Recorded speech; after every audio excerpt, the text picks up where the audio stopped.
In the UK, there are 12 million adults with hearing loss greater than 25 decibels. That is 1 in 5 people. In some developing countries, children do not receive schooling, and adults find it hard to find employment. Wherever you are in the world, deafness and hearing impairment can affect speech and the ways you communicate. It can impact on your social life.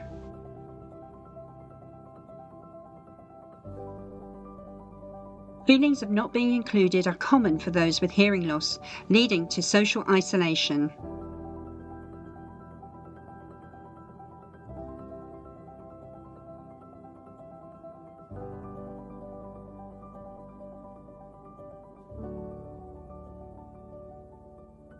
Which makes you pretty amazing for being here today to find out more. You will make a difference. Thank you. Now let's get started. Hello, my name's Joanne Baker and I am from Emerald Training and People Development Services, and welcome to Hearing Disability Awareness.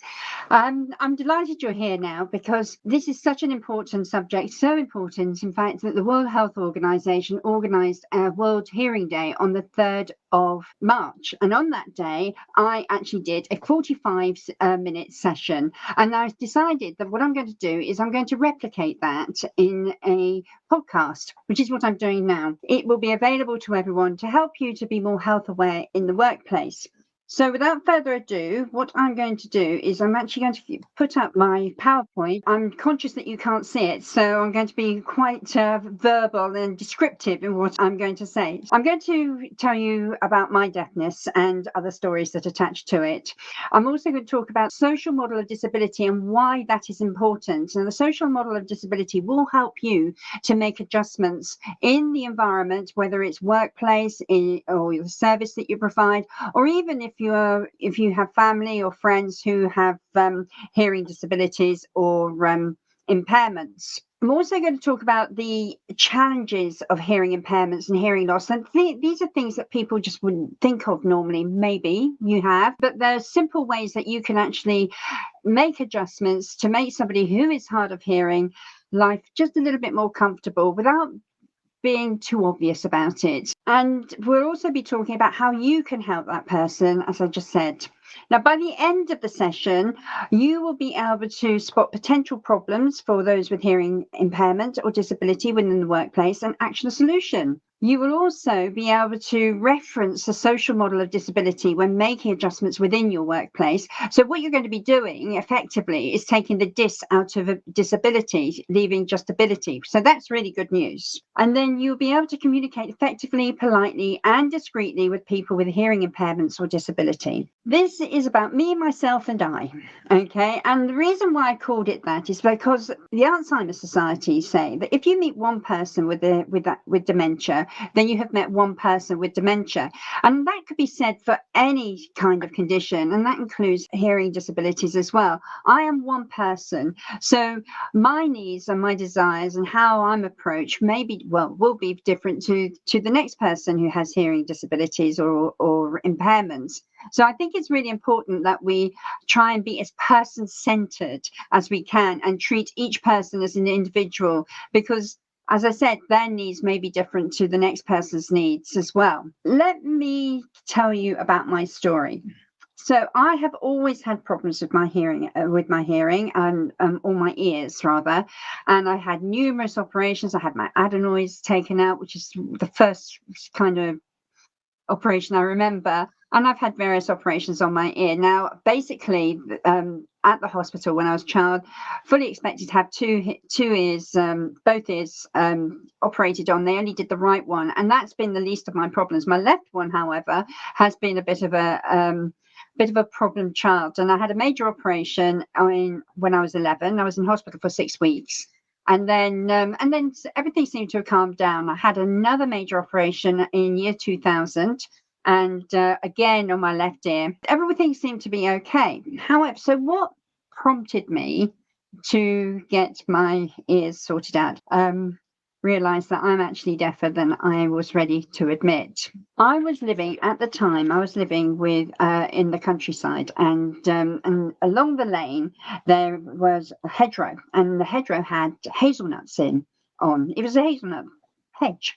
And it was hazelnut season, so I decided to go and pick hazelnuts. So I stepped up on the side and delved into the hedge, and then I stepped back into the road, and a car nearly hit me. In fact, he missed me by a whisker. He just swerved to the other side of the car, and I didn't hear it.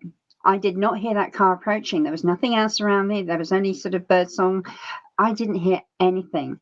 And he just leapt out the car. He was calling me all sorts of names. And I actually don't blame him. All I could say, because I was in so much shock, I said, "I'm so sorry. I'm so sorry. I didn't hear you. I'm so sorry. I'm so sorry." And it was that point I decided that I should do something about it. So I made an appointment with the GP, who made an appointment with the audiologist, and I went down to the audiologist. And fully expecting to be told that my left ear was worse than ever, and after that I didn't give it much thought. Now, I was really surprised that by the time I had my hearing test, it was found that I was also quite deaf in my right ear. In fact, I was moderate to severely deaf in my right ear, but I was severely to profound in my left ear. So that meant that I had to have hearing aids. Now, I didn't take it very well at all.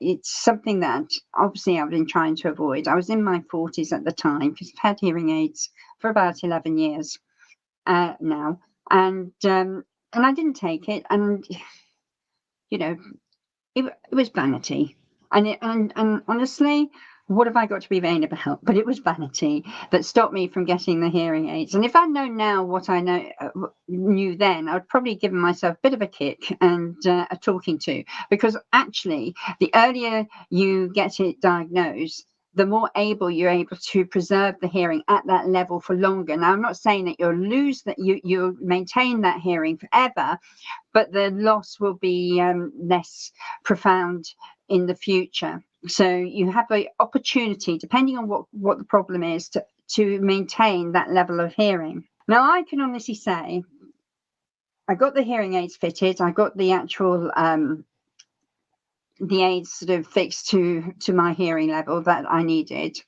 and it changed my life completely, totally, and utterly. I had no idea what I was missing, and in fact, I left the building having them fitted, and I said I'll keep them in.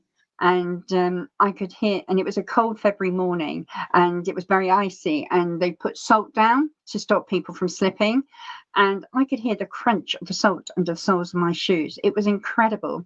I went into the car, and that was scary. I could hear everything. So I put the radio on, and one of my favorite tunes came on, and there was a warble in the tune that I hadn't heard before, and it's just incredible. I went to the petrol station to pick up some petrol, and I could even hear the card coming out of the pocket of my purse, the friction sound. And it was just, in that short time, I knew that at that point I made the right decision. However, there were lots of noises I hadn't heard that I found a little bit scary, like the car. And I couldn't really wear the hearing aids in my ears while I was driving because it was just too scary. That was a gradual process. And that's got me into trouble. I'll tell you a bit about that later.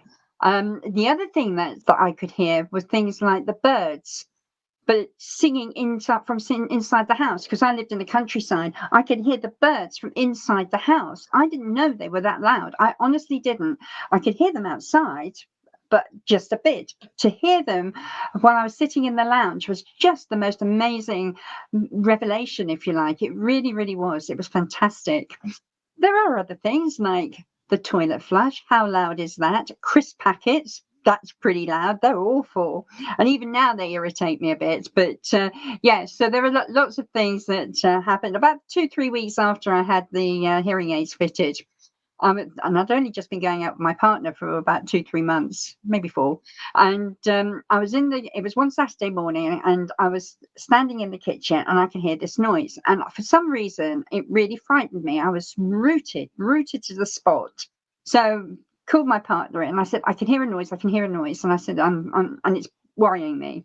So he said, okay. So He went up to the oven and he said, "That's the oven fan." I said, "Yeah, yeah, yeah, I can hear that." And by the way, who knew the fan of the oven was so loud? I didn't have a clue until I got these in. I said, "Yeah, yeah, I can hear that. I can hear that." And he said, "That's the washing machine." I said, "Yeah, yeah, yeah, I can hear the washing machine." And that's the dishwasher. "Yeah, but there's one more sound. There's one more sound." I said, I don't know where it's coming from, and I'm frightened." So he looks around and he goes, "Darling, that's the bread machine." I had no idea the bread machine made so much noise. I thought it was a silent bread machine, but no, not when it's mixing and things like that. So, it's things like that. I had no idea. So it takes about 2, 3 weeks for the brain and the hearing aids to work together, if you like, because the sounds all cooked. And I mean, even then with hearing aids, and it's important to know, hearing aids don't cure the problem; they just help you to hear. They don't cure the problem as to why you have hearing loss. So they are literally aids for hearing, and so that's something to bear in mind as well. So the first 3 weeks, I was pretty tired, pretty knackered, to be honest, because it is exhausting. However, I soon got used to them, and yeah, a couple of things that have happened to me. Um, if you remember back, I told you about taking my hearing aids out when I'm driving the car, because I borrowed an old banger, and it really was an old banger. It did go bang bang. And I used to take my hearing aids out and I put them on my lap as I was driving. And one day I forgot they were on my lap. So I got out the car and they fell onto the road. Well, I found my left one, but I couldn't find my right one. So I thought, well, where is it? It can't just disappear. And there was no drains or anything nearby. So I thought, okay, I'll just pull the car back.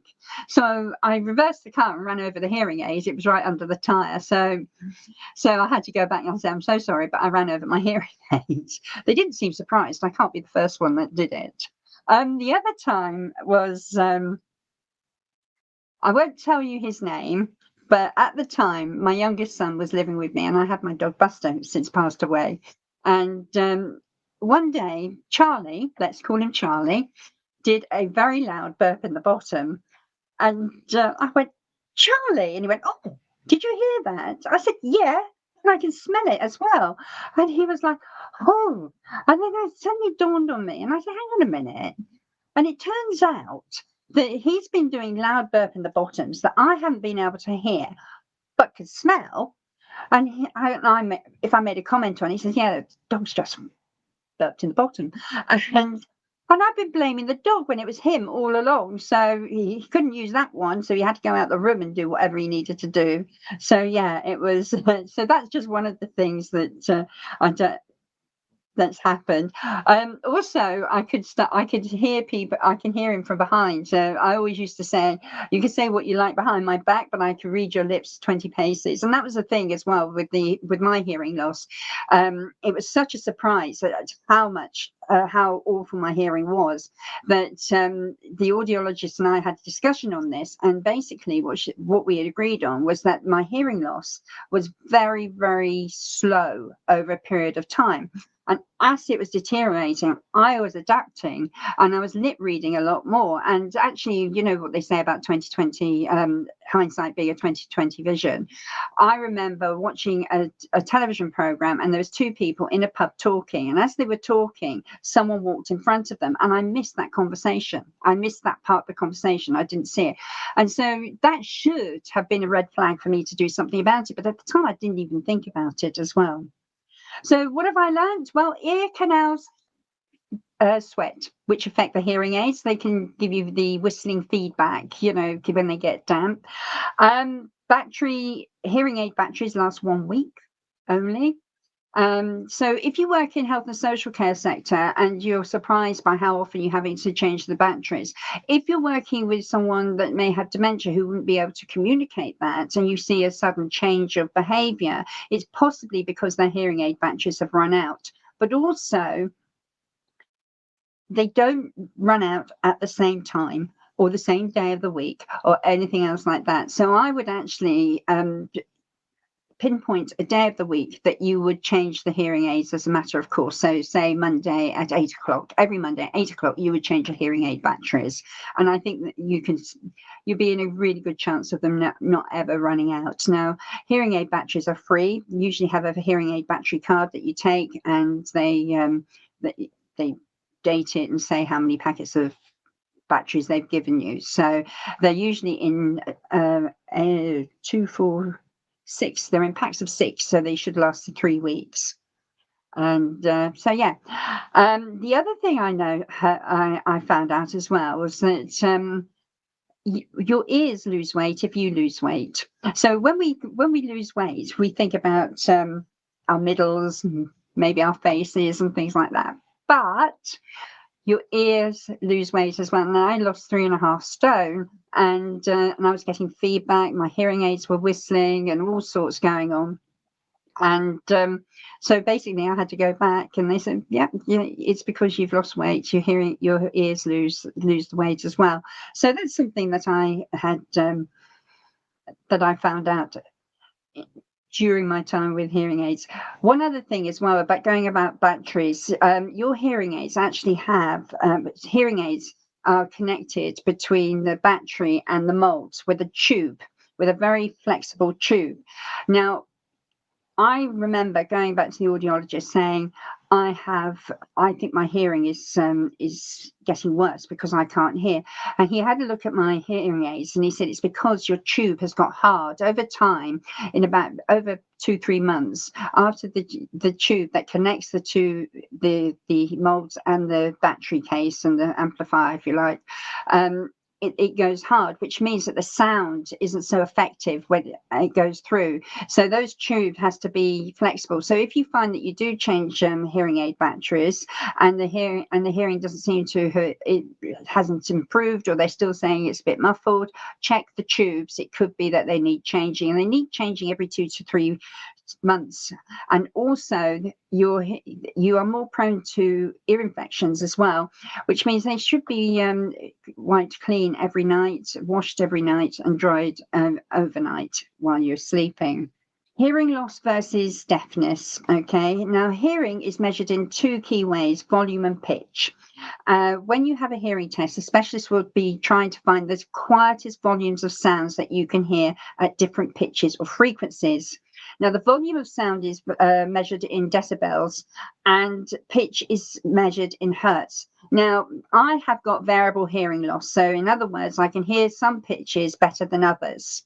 Okay, so I had great delight in going to my father, who always said that I had selective hearing. Now, I said to him, you know what, you're right. I also said, when he was annoying me, I'll switch you off. He didn't have an answer for that either.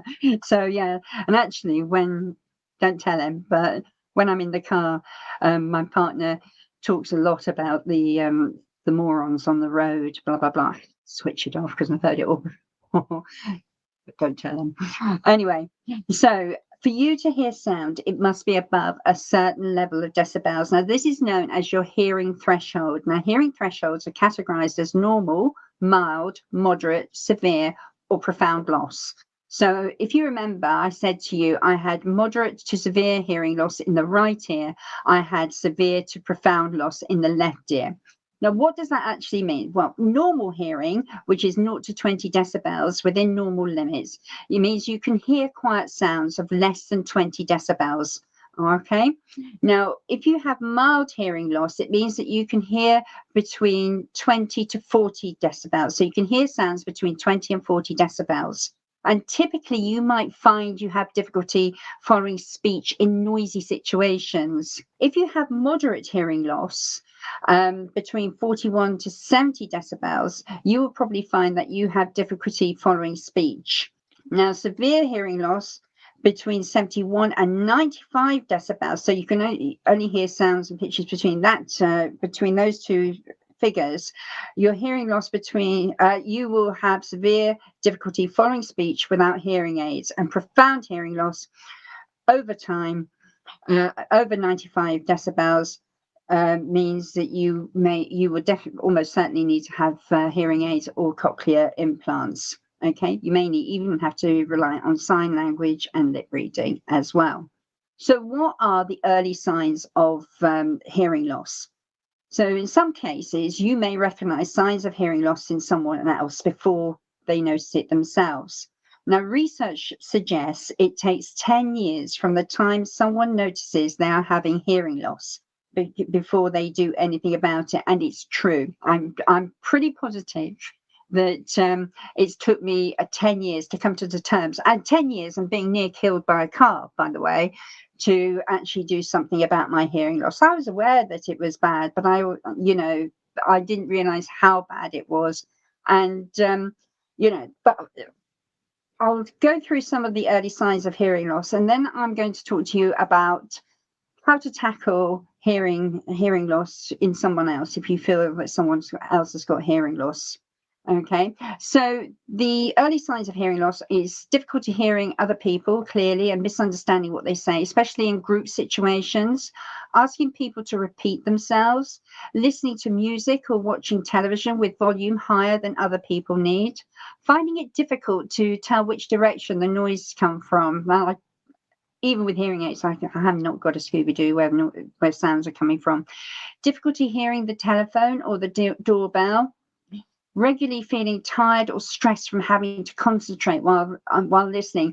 It is when you've got lots of things going around you and you're focusing on that one person, so trying to hear what they're saying, it is quite exhausting, and can be quite stressful. And it's also stressful for the other person as well, because they're trying to get their point across, and you're just not able to understand what they're trying to say, not because you're unintelligent, but because you simply can't hear them. Not hearing other people calling you when you're out of sight, when they're out of sight. So, for example, if I'm sitting in the lounge and someone's calling me from the kitchen, I don't always hear them now with hearing aids, but I certainly couldn't hear them while before hearing aids as well. So the best thing to do is just get into their line of vision as well. So that's some of the things that some of the early signs of hearing loss. Now, if you're aware that your loved one or colleague hearing is not as good as you suspect someone is hard of hearing or has a hearing impairment. The thing is, you can point it out to your blue in your face, but only they have to come to terms with it before they do something about it. Be kind, okay? Be kind. If you feel you need to point it out, do it tactfully and kindly. I know there's not such word as kindly. It is a very, very personal thing. And as I said to you earlier, I think I didn't do anything about it because the thought of wearing hearing aids was just awful, and it was vanity. Purely vanity, and it was a stupid thing to not do, not to get something done about. So just be nice, be tactful, and be kind. And that's all I have to say on that. So you now have a rough idea of how things are as the early signs of hearing loss. So you think, actually, I may need to do some adjustments, make some adjustments within the workplace, or it could be within the home, or when you have visitors coming to see you, or even socially when you're picking out places to go, for example. And, because there are some challenges, which we'll come to in a moment, that people have. So I'm going to explain the social model of disability. Now, the social model of disability says that impairment or disability of individuals are not disabling them, but society can be a barrier. Now, on the slide that I showed when I did the session for World Hearing Day, there is a animation of a gentleman in a wheelchair, sitting in his wheelchair, unable to go up a flight of stairs. Now, let's imagine that he was going for a meeting in a town hall somewhere. Now, he's got up, he's got dressed, he's got washed and dressed, he's had breakfast, he's managed to get into town. Now, at that point, he was not disabled. under the social model of disability, that's not their disability. The disability is the stairs. It's how the society has not taken into account that he would need a ramp to get him up the stairs. So that at that moment, he became disabled. Now, the fact that carers came along and hoisted him out of bed, and they helped him get dressed, they may have helped him get his breakfast as well, is neither here nor there. That's what the social model of disability is all about. It's about helping that person to be as independent as possible and be part of society. So the model believes that disability isn't something that exists inside your body or mind. It's those social barriers that make a person disabled. And taking myself as an example, when I have my hearing aids in, I don't believe I'm disabled. However, there are social situations that are disabling. So, for example, if I'm in a noisy environment, I find it very difficult to converse with people. And I don't always pick up what they're saying. Even now, I mean, I'm a little bit lazier with lip reading because I don't have to do it so much. But even trying to lip read what they're saying, if they're talking really fast and there's all the noise going on around me, I don't always pick things up. So that kind of sort of suggests the way the social model of disability tries to fix things. Now, I fix it myself. In fact, I've just come back from a breakfast meeting, and it's in a restaurant. It's noisy. There's lots of people talking.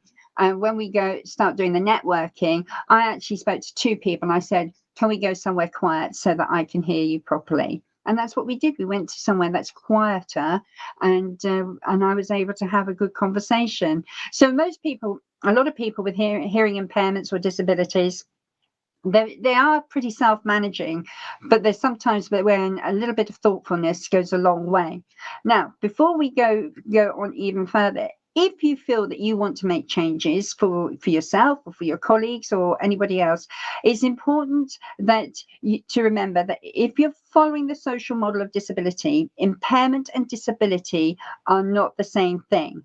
Now, an impairment is a functional difficulty someone experiences in their body or mind. If you have a hearing impairment, you might need sounds to be louder for you to hear them, or you won't be able to hear them at all.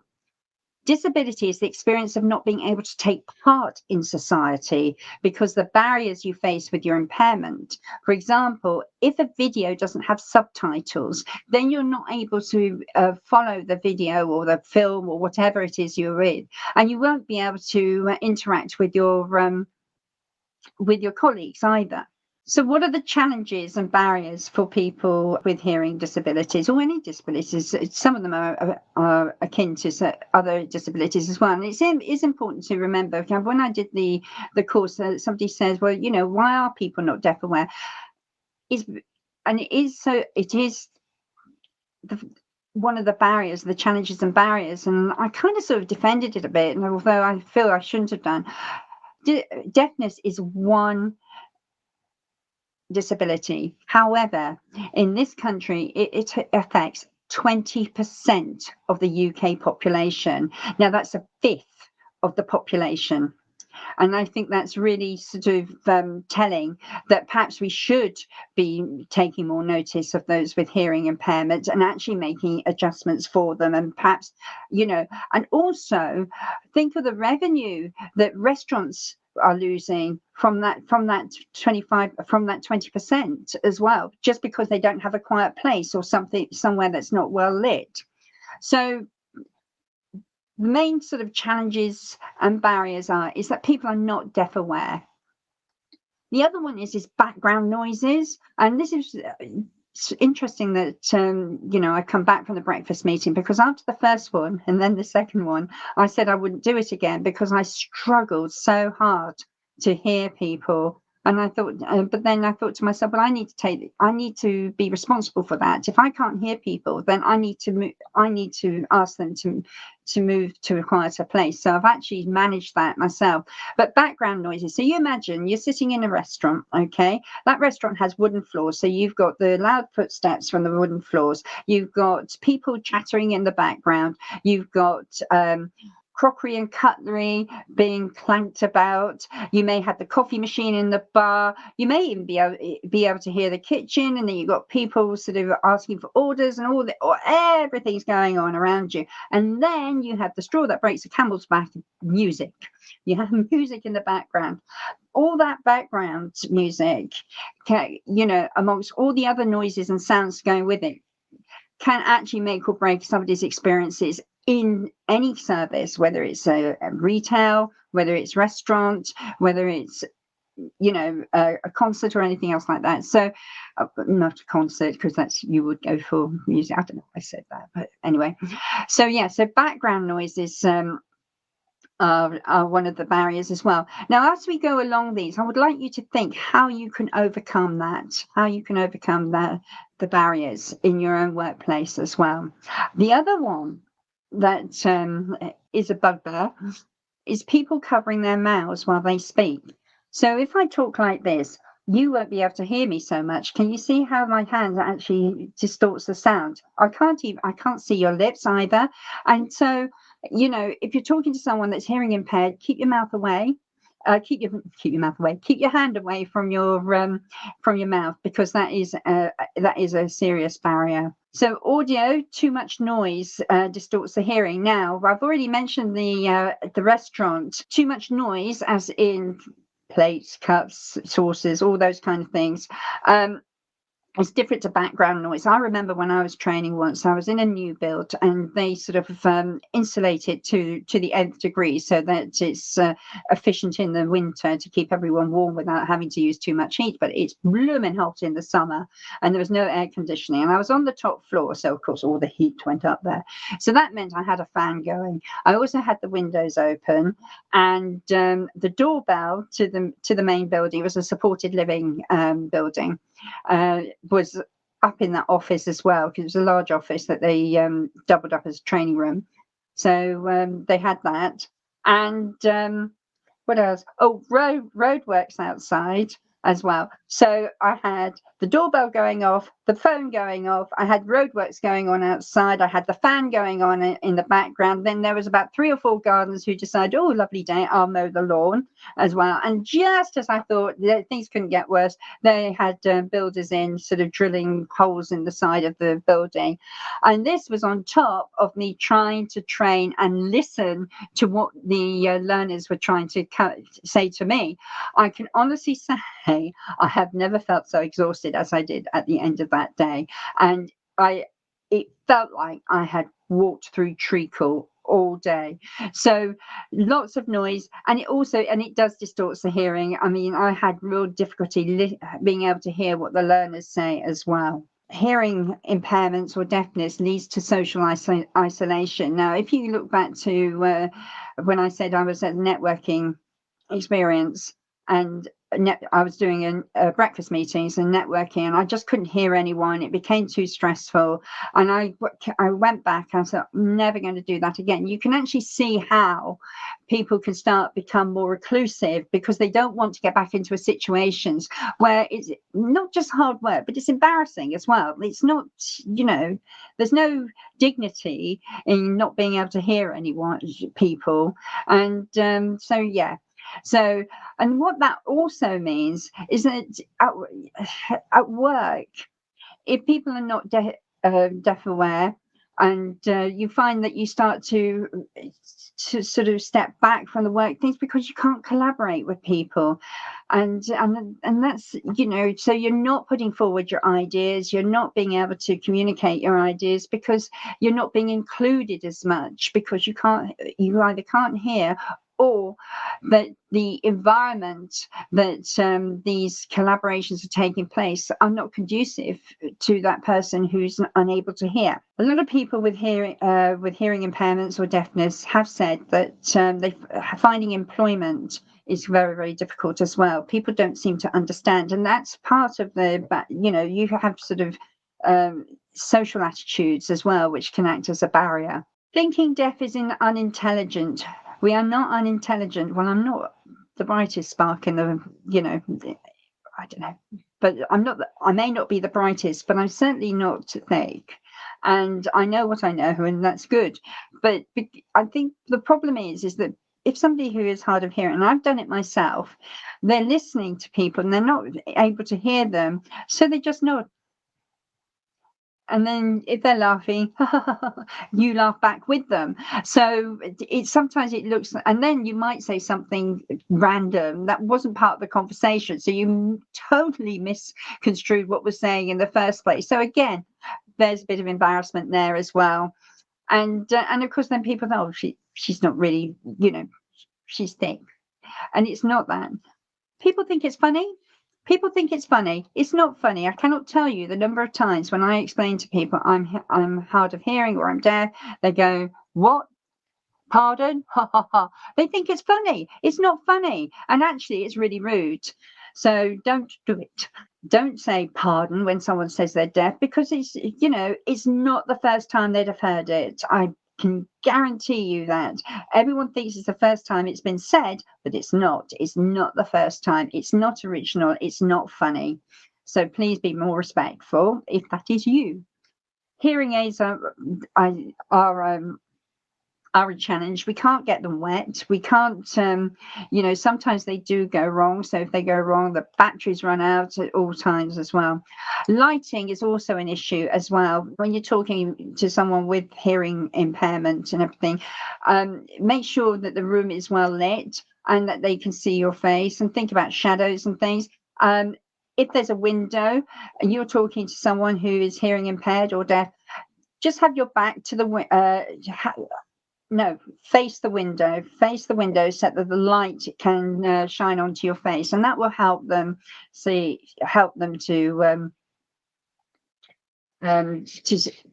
follow what you're saying. No subtitles on television is another one. All the terrestrial TVs tend to have subtitles, but there are a lot of the, alibis and all those kind of programs. They tend not to have subtitles.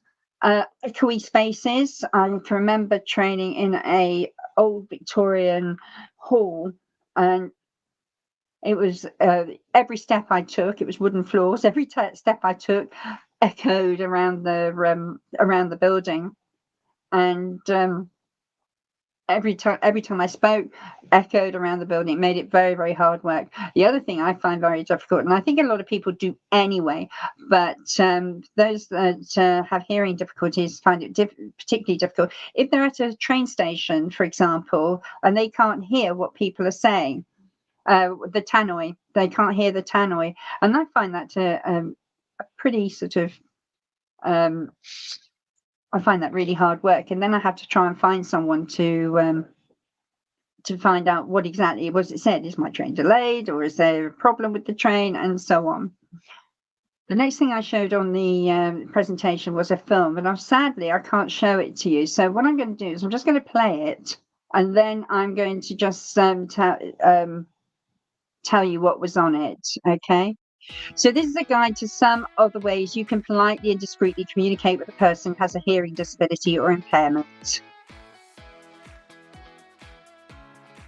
Establish preferred communication methods. So don't make assumptions, because not everyone does sign language, although if you learn A to Z, that would be helpful. Hearing aids pick up all sounds, so it can be difficult for the brain to filter the noises. So choose a quiet place to talk. Face the light when speaking to someone, so they can see your face clearly.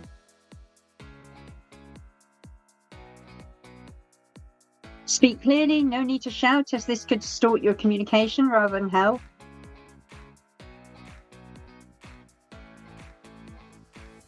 Keep your hands away from your mouth so other people can see your lips clearly. We've already talked about that.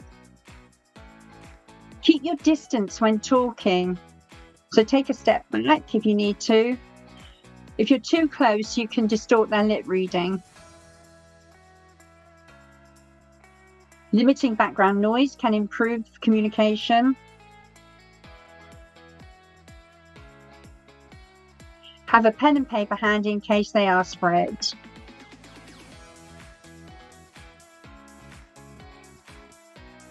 Simple adjustments by you means we have a great time socially, in work, and at home.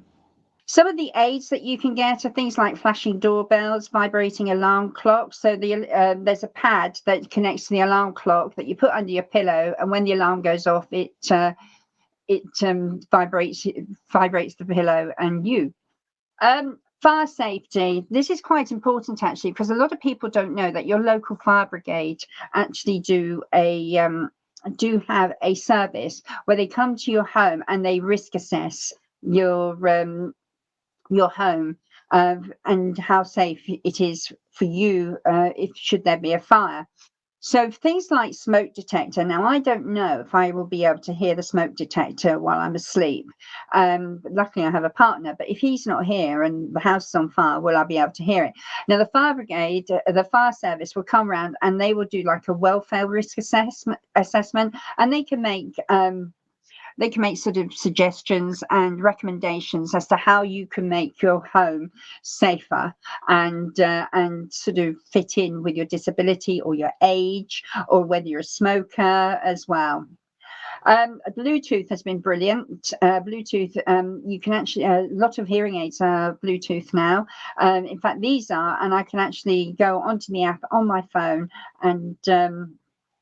and alter the volume, or even alter whether I want to the direction I want the sounds to come from in my hearing aids. People can bring personal amplifiers as well.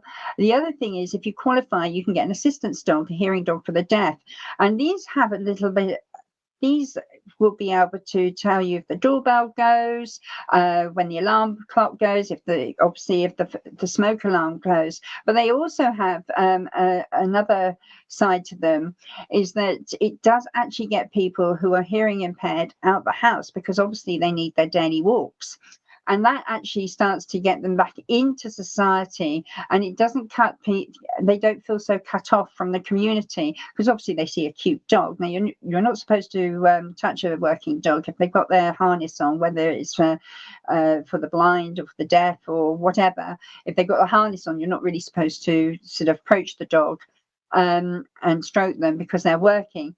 But actually, a lot of people who have been isolated have found that having a dog has given them the confidence to get back into the community again. So yeah, this is something that's quite important, is an important thing. The other thing is, you can get speech to text apps, and the one I've tested too, and the one that I like the best is Otter speech to text, and you can get it from the app. It's free. You can get 300 minutes free. Now, this is great whether you have a hearing impairment or not, because they actually literally, as you talk, it writes it down in text as well. So if you do have someone that's having difficulty hearing, they can actually get this app, put it down, and they can follow what's going on in the meeting as well. But if you're someone that needs to take minutes from the meeting, just put that down. You don't have to write anything. Otter will do it. Then what it will do, it will save it into a conversation, and you can see everything that was said, and not necessarily who said it, but the paragraphs that it was said in. It even gives you summary keywords as well. So that's just a few of the aids that are available. There are loads out there. So, tips for keeping your hearing safe and looking after your hearing. So please use earplugs in noisy places. A lot of hearing loss is due to prolonged exposure to high sounds, high noises. Check your hearing regularly. Wear your hearing aids if you have hearing aids. I was told, because I didn't bother putting my hearing aids on in the morning until I needed them, but I was told that in order to preserve my hearing the best I can, to put them on at night, take on in the morning and take them off at night. And see a doctor if you have ear or hearing problems. Don't do what I do and delay it. The thing is, if you are finding yourself you're not hearing as much, the sooner you get that seen to, the quicker you can maintain that hearing level. And also, it might not be your actual hearing. It could be that you got a bit of wax in the ear that's plugging up plugging up the sound. So, don't avoid going to the GP. Just do it. Don't do what I did and get near killed and all that. Do not put cotton buds, oil, sticks, or pins. Who puts pins in their ears, inside your ears? This is from the World Health Organization, by the way. So I'm just reading off their poster.